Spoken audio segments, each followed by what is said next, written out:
New TV Telugu బొమ్మల కొలువు ఈ పేరు వినగానే తెలియని ఆనందం కలుగుతుంది కదా. సంక్రాంతి పండుగ టైంలో వీటిని బాగా చూస్తుంటాం. రకరకాల బొమ్మలతో ఏర్పాటు చేస్తారు ఈ కొలువుని. వాటిలో ఒకటి కొండపల్లి బొమ్మలు. వీటి గురించి తెలియని వారు ఉండరు సుమి. అయితే వీటి ప్రాముఖ్యత తెలుసుకోవాల్సిందే. కొండపల్లి బొమ్మలు తెల్ల పొనికి అనే పిలువబడే తేలికైన మృదువైన చెక్కతో తయారు చేయబడతాయి. ఈ చెక్క బొమ్మల తయారీకి అనుకూలంగా ఉంటుంది. బొమ్మలను తయారు చేసి కళాకారులు నకాష్ అని పిలువబడే నైపుణ్యం కలిగిన వ్యక్తులు. వారు ప్రతి బొమ్మను చేతితో చెక్కుతారు, రంగులు వేస్తారు మరియు వివరాలను జోడిస్తారు.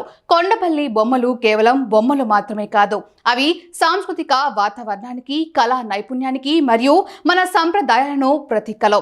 అయితే ఈ బొమ్మల తల ఎందుకు అలా ఊగుతుంది అంటే అది వాటిని తయారు చేసే విధానంలో ఒక భాగం. కొండపల్లి బొమ్మల తయారీలో తలని శరీర భాగం నుంచి విడిగా చెక్కి ఆపై వాటికి ఒక చిన్న కీలుతో కలుపుతారు. దీనివల్ల తల కొద్దిగా ఊగేలా ఉంటుంది. ఇది బొమ్మకు మరింత సహజత్వాన్ని, అందాన్ని చేకూరుస్తుంది.